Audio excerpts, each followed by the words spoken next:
So we're part 4 or 47 or 136. So just for the Norway, the new door to destiny, the John 10:9 is the only door that gets you above the hopelessness and the warfare, and it gets you there where you get blessed without reproach, and you filled your bottle of tears. Psalms 56:7, 8, and at the end of it, Psalms 56:13 says, now it's time to walk into sunlit fields.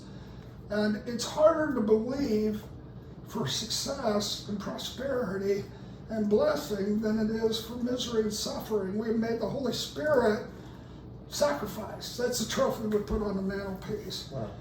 Where you start to read the scripture in a whole different way through the lenses of hope, and you'll see he says in Matthew 10:30, I have 100 times more for you in this life. Yeah. To Martha, he weeps because he says, you keep saying hope later. Yeah. I'm the resurrection and life. And he's screaming out hope, hope, hope today. Yeah. And it's confident expectation in the goodness of God. It's waking up like it's Christmas every day. Amen. And we won't make it if every day is an endurance contest. Right. You endure through the love and the hope that he gives you in the celebrations, and he knows our frame. So I have in the year 2000, and this is again what we're invited into. The people are invited into another level of sensitivity for all human beings, and then they turn it on each other. Well, there's very few that are really at the core of doing that. There will be so many that respond to love. If we just have a little more wisdom, they don't want to fight. And so there's profound ways to bring this around where the nations and the cities respond in a different way. The Olympics he's going to use as one tool. There's other tools that I'll share with you in secret, just what I believe about that and spark us so that we're getting those areas of hope and we're getting it confirmed every day. Because I say, I told him Isaiah 7:11, it says, Isaiah, the Lord told him to ask for a sign. And he said, I don't need a sign. The Lord said, ask for a sign. Well, I asked for signs. I asked for his heart to be expressed in ways I can understand. So in the year 2000, I'm coming out of Zimbabwe, where it was RCATS and Gary Cruz, they're part of that community, and and they thought everybody was martyred there, and Gary Cruz is weeping because he wasn't axed to death. He said, I didn't get the higher resurrection, and I just, there's things to say about that, but there's beauty that's coming out of that that's incredible. Yeah. But I come back, it's Y2K. And so Y2K, we buy a farm, and all these unaware Americans that are just spoiled, all that, And so we get our guns, our grain, our, generators, and nothing happens at midnight. And so I have a dream that night, and you might have heard me share, but it's a spaceship. And I'm coming to land on a planet in the year 2020. And it opens up, and there's Lauren Cunningham, Bill Johnson, Che, he lives at 2020 Woodland Lane. I mean, all these things that I didn't know when I met Bill, I said, you're the Norwegian because I was in business, and my daughter wanted to go there. And that's how we, and I was out there just watching what they're doing. They came to get me and said, Bill, I'd like to talk to you. So then I walked in and I talked to him because I saw him on the spaceship. Oh. So it opens, I'm standing next to the Lord, and he's in silhouette when he's a teacher because he wants it to flow. He doesn't want me focused on him as a teacher. He wants the impartation of the message. So the hatch opens, it's like the book of Eli. It's just apocalyptic devastation, just what I expected. Everybody did. Yeah. Then the hatch closes and it opens up, and it's radiant cities. And everywhere is God. There's 9 distinctives about how the elderly were cared for. They weren't thrown into brick buildings, forgotten how the education system. And the hatch shuts, and I look at the Lord and I said, which is it? And he said, you choose. Wow. So you choose life or death. Now, it's not like he wouldn't have it happen if I didn't choose, or if Right. we didn't choose, but there's a lot of unnecessary suffering. Yeah. So the confirmations that came were incredible. I was a week later at a church in St. Louis, and I told the pastor, we're just passing through, we weren't even supposed to speak there, they had a conference, they said, come and speak, you know, and so Kevin, they knew him better than I did, and I just said to the pastor I hadn't met, I said, tell your brother's boss that no one's taught kings how to pray like this, with hope, and so that, well, his brother was chief speechwriter of George Bush Jr. His name is Michael Gerwin. Oh my gosh. And so they get a message to him, and so he wants to know how to pray. And there's a president of a Christian school in Phoenix. It's a brilliant guy, Jesuit guy, and he is friends with George Bush Jr. And so I'm there looking into a gold mine to invest in, and so that day I'm going to talk to him that afternoon, but they take me out to see a gold mine, and I'm fighting my health stuff kind of even back then, you know. And if you've ever been, the ridges, and we're going on a 4-wheeler, my back, and I'm just so, and it's dirty and grimy, and so I have nothing to say to him. What I had to say, I forgot, you know. So these guys asked me, what are you going to say? And I said, I don't know. So we got an hour, and I don't do that. I don't waste somebody's time. I'm going to give them something that can build for the next 20 years if I can, you know. And so I got this word, and I sent it to them, and they look it up, because all I use this for is emails, and Notability is where I can write my words, and then I can write on them, handwrite them, you know. So I said, Hartley, don't say that word, it means witchcraft and sorcery and all that. You're going to say that to the president, you know. And I said, no, you know, I didn't. So we get in there, and I said, you just see him. It's a Zoom call or some kind of setup, and so he's got security by him. Was this Bush? Yeah. Wow. So I said, are you stroking your horse? And there's a wooden horse in his ranch, and you couldn't see it, but he was stroking it. It's just something that kind of, like patting your dog, just brings him a little bit of peace or solace. And I said, there's a woman there, she's crying out at you. And the woman was Cindy Sheehan. Her son got killed in Iraq, and so she hounded him, just demonically. People hound him, and they can get 100 yards away, I think, but here he is at his ranch, megaphones, and so he just, you know, was very vulnerable, and said, I don't know how to pray like this, you know. And I said, well, let's do it. And so, but I said, but before we do, I said, this is what we're headed for, and I say that word, it means witchcraft. He said, that is my favorite book. And the Jesuit president of this university says, it's mine. He points over this huge bookcase, you know, and he pulls out this book, and it's A Redeemed City. And it's got 9 distinctives to the city. Oh my goodness. And we just, you know, so I, you know, shared this pattern of how to endure, how to go through the temple in your heart, you know, how to endure and the brazen labor, and just, because he'd feel bad about mistakes, and I just said, you don't say you're a dirty, filthy sinner and stay there. He said, I'm going to be known as a man of love and wisdom, and move into the table of the Lord, and then you have communion and ask questions. But, so we did that, you know, and then it started to open up other places, but, you know, but it was on my turf. It was where I'm comfortable, and so I can remember cleaning theaters all night and get calls from leaders of nations, and here I am, a janitor, cleaning theaters, you know.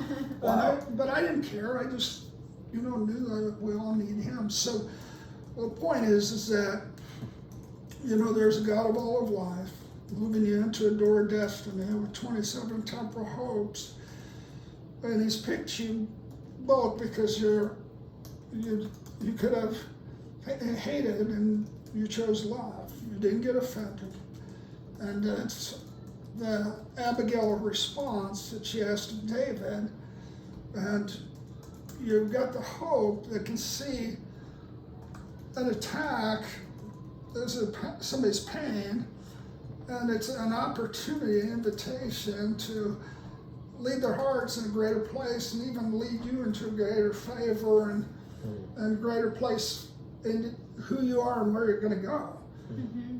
And, you know, my dad, and this is what I had for you to consider, and we won't have time to define it now, but my dad, like I said, most loving man I knew, and 1 Corinthians 13:7, kind of love hopes all things. You know, it's patient, and it progresses to when it hopes all things. It turns into, forgiveness goes away because you never put wrong expectations on somebody. You live out of appreciation. And so, like, I, you know, go into drugs, and I'm known in the city as an athlete, and I'm known for some other reasons. And my little brother and I do assemblies, and my dad's known, and my grandfather was really known. You know, he was Harry Truman's buddy and all that. Wow. So now I'm in the papers for being this lifeguard who lets this kid drown. You know, Mm-hmm. so, but I just go off the deep end. You know, I just started doing drugs. I dealt mainly. But I for 3 years don't see my family, and I go to a college class because I hear I'm gonna get popped, sent to jail. And college class, the teacher comes out, starts to write out an analogy on the board, and I finish it. And he turns around, puts the chalk down, and it's my father. I said, Bobby, and I've lost weight on speed, and I don't look like myself. And I said, your mama would really like to see it. Whole class, it's just stunning. But he says, how about Thanksgiving? So I don't show up to class much. He doesn't require it. I know his curriculum. But I show up on Thanksgiving. I do drugs, and I have a party till about 4, and then I just get up and go there about 9 a.m. Stop a quick trip to get presents for everybody. And my grandmother answers the door and says, you used to be a cute baby. You used to be a cute baby. I mean, they were mad, they were sad, but we get to sit down and eat, and I'm not disagreeing with them, you know. I had a Leviathan on me about me, you know, and I'm got my head down, my life's over, I've wasted myself, and I'm stealing, I'm doing things I never thought I'd do, you know. And I feel warmth, I feel delight, I feel. And I look up, my father's looking at me, and he's not an emotional man, he's a tender man, and he just said, Bobby, he said, I delight in you. And I'm about to have a nervous breakdown. I said, Dad, you know what I'm into. He was an interstate principal in the streets, and he said, I know you're pinning your problems to the man. He said, son, you're gonna be a great man. You're gonna change a lot of lives. I said, Dad, I don't know if I'm ever coming back. I said, no, son, you're gonna be a great man. Change a lot of lives. So 6, 7 years later, you know, we're sitting at a table, Little Lake House, and I look at him in those same eyes. I said, son, what's happened? And it wasn't like I had to be big in the world, you know, but the Lord said, now, you believed it was a love that hoped all things, which you didn't realize. It was love that hopes, but hope sees. And I showed him in your house, in your journey, where you were at. I opened the door. He saw you in the corner, fetal position, on your drugs. I said, then I took him out, and I walked him down the hallway of your house. You were caught 7 years. And I opened the door, and all he did was come back and tell you what he saw. So when I'm looking at people, I hear them, but then I see them. And I believe that's, so I believe for you just the journey of the deeper waters, and that they're not to be afraid, but, and it's many that will open themselves up to the different ways that, and I want you to be careful, Melissa, about your heart. You know, you're Psalms 40 woman, you're just coming into Psalms 40. And you look younger, but instead of 40, you're 40. You on the 3rd of the month get 40. Yeah. And there's a reason why. Psalms 3, and I'll give it to you later. But just Psalms 40, my feet were in the miry clay. And your feet were in the miry clay compared to where he's taking you. And he's putting a new song in your heart. It's not that you haven't lived beautiful lives. Yeah. And it's just, if he invites you to do something that seems beyond you, just don't say no right up front. Just say,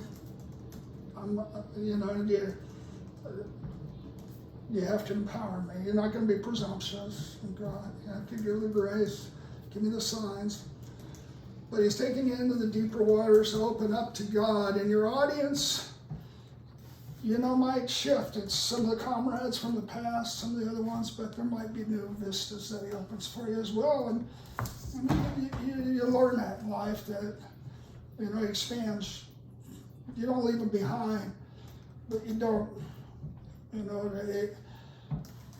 they just, when he took me out into the city, it was like this J. Michael Haggerty, who's an Olympic wrestling coach, and others that, and so, but I didn't leave the others behind. It's just, I loved them different, And so, you got a Hope team that's coming with this third chamber, and it's the ascended chamber. It's a second upper room. In the first upper room, he anointed to go out and do acts of ministry and power.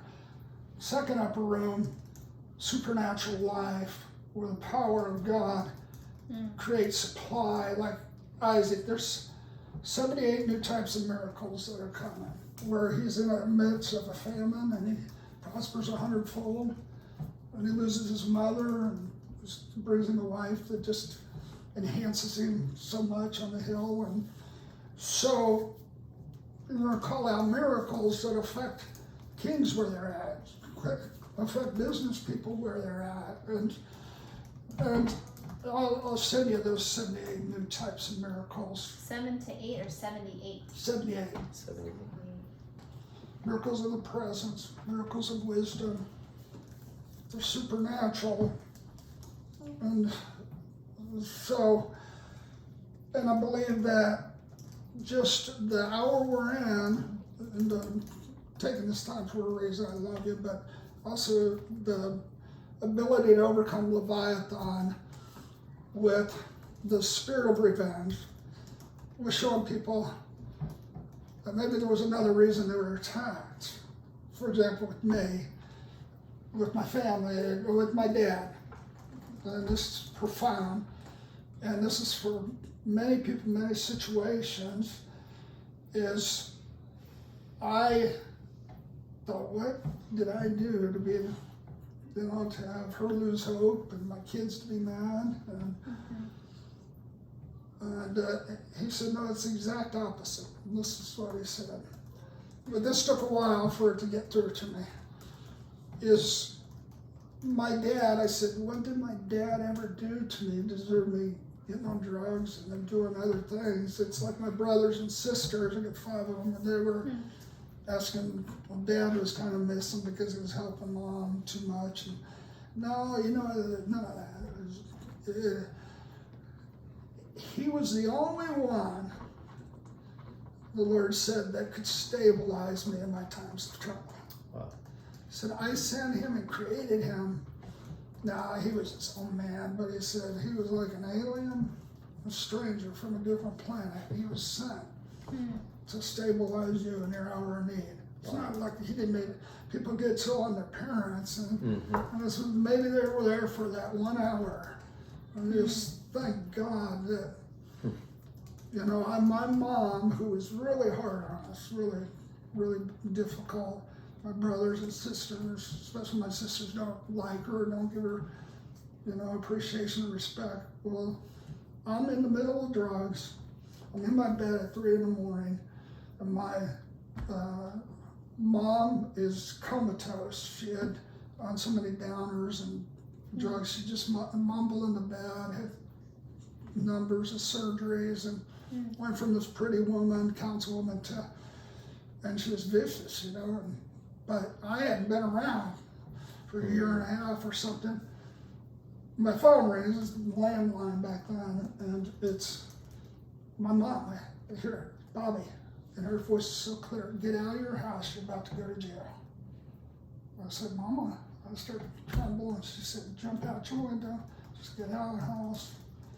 I dropped the phone, I jump out the window, I'm in my PJs, it's in the snow, I go over the hill, I come back in about 3 hours, I'm freezing, my house has been ransacked, $8,000 is gone out of a sock drawer, and supernaturally, he used her, and she had that kind of gift. Oh my goodness. She was perfect for me. And so, just believe that we have so wrongly evaluated human beings and the expectations, and he wants to take you guys to that place where you can go to the central commander's room and hear the Lord on his strategies. It's a war of love. It's a war of the original design, that he wants to give you what he's named cities and nations, so you can decree them. You believe you've seen one. I have.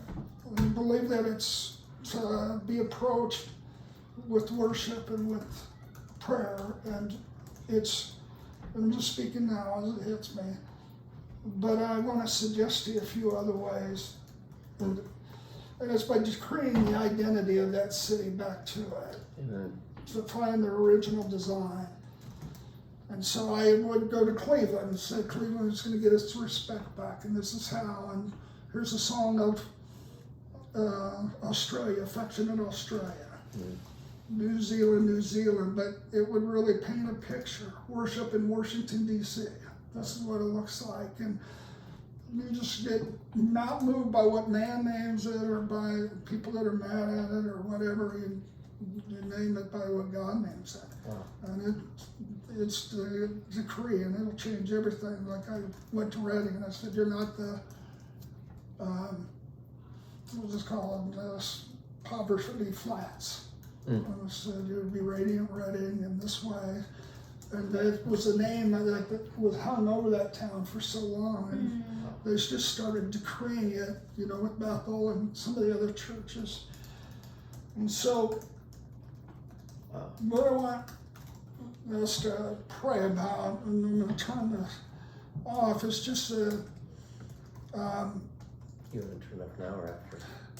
I'll just say there's an Institute of Higher Learning for geniuses. And every human being has an area of genius. It's like John Wimber, you know, I've just shortly been saved, and I got all these youth, and some of them were the most national leaders, kids, and they're hiding pornography and the trash cans. And they're just, you know, religious, and they're mad, and so John Wimber asked me, Santa Maria, said, Hartley, how's Leonard Ravenhill was there, and Mike, and I said, Hartley's how's youth doing in Kansas City? And I said, they're communist infiltrators, they've been sent to destroy my life. I said, I won't turn my back on them, I carry weapons, and I'm just going on, but I'm half for real, you know? Yeah. But he's looking out this window over the ocean and beautiful home, and he looks back at me and he said, they're beautiful. And so I go to bed that night, and I wake up and I say, honey, do you see that? And I saw an angel writing in script, and I wasn't given to visions at that time. I just didn't know how to. And it was the blue sky, and we're in this basement, real nice room in this beautiful house. But the whole wall was a night sky, and this angel wrote in script, I will give you the understanding of the beauty and dignity of a human being. Oh, wow. And then it faded out, it like faded into, and I'm saying to my wife, I said, you see that, honey? I said, no, and then I said, he wrote, in kindness proclaim truth. And then wrote something that just devastated me for quite a while. It said, if you can't help him, don't hurt him. If you can't help him, don't hurt him. Yeah, and I felt disqualified almost, you know. But it was more just that there's a new encounter pathway, that he has a second upper room that I believe that he'll have you bring forth valiant, hope-filled hearts. I believe in your home that you got an Abigail, and that you got a Jonathan and a Jedediah. I don't want to explain that next time, but he's raising them up. So I believe the journey that we need to talk about next time is this Divine Institute of Higher Learning.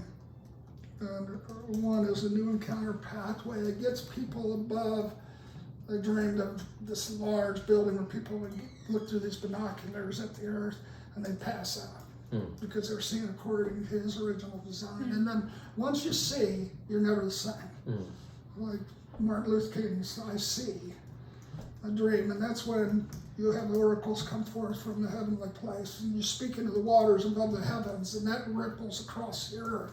And you speak in the waters on the earth, it goes a little ways, but you roar in those waters and it goes all across the earth. And then, wow. But it's wisdom mind, divine imagination, and there's 17 compartments to the wisdom mind, which is for another time. But the geniuses that can see far out and know the moves for checkmate in different areas. And then the second thing is the Yellow House Journey, which is play therapy. People carry pains too close, and there's a whole different way to play and learn through delight, the journeys of life. And for him to take us, you know, into that place where there's body armor for the lessons of grief and some of those other places. And then the hope hearing from the divine compassionate mind that builds versus just bless. But we'll give divine strategy, part of it, where, you know, I would go every year to 10 different movements, and I'd give them the next year, but I gave them a 10-year strategy. Like for Bethel, I said, you got 4 rooms to walk into. Last one's a houseboat. Bill had just bought a houseboat, and I didn't know that. Bill did? Yeah, and I said, then there'll be a jet. And I said, but he'll wreck it. And it was Eric, and Eric had just wrecked it. Wow. And I said, but he'll save him from wrecking it. It was Danny. And I said, but Danny, I said, if he stays, he'll die. If he goes, he'll live. But Eric did with the church, just overcame him, some of the things, and so it was just not as, he's the God of all life, man. Yeah. And so I love him, so there's nothing wrong with Eric, you know, but it just, so. He wasn't meant to. No, not Stuart, his dad's work, you know, but there is one that is, you know, but it's, so, but, you know, this isn't the place to speak about it, but Sure. I just really pray about, you know, this year and crowning sweet stick people that love, that hopes all things, but also we needed to just talk more about how to see original design, the 27 temporal hopes, and the ones that you're called to, and then the genius you're called to, and the genius to discover. And then, you know, praying that you get through the 5 objections of Moses. Because leadership, if you've done it, you're not giddy about it, you know. No, yeah. Doing it without God, or, you know, we've all been around big things, but, you know, it's not. He loves what counts, you know, so. So there's, you know, that's it. That's it. I just love you guys. I just ask you to consider I'm gonna turn this off. So I can. we will, for the rest of you, give you some understanding that applies to you.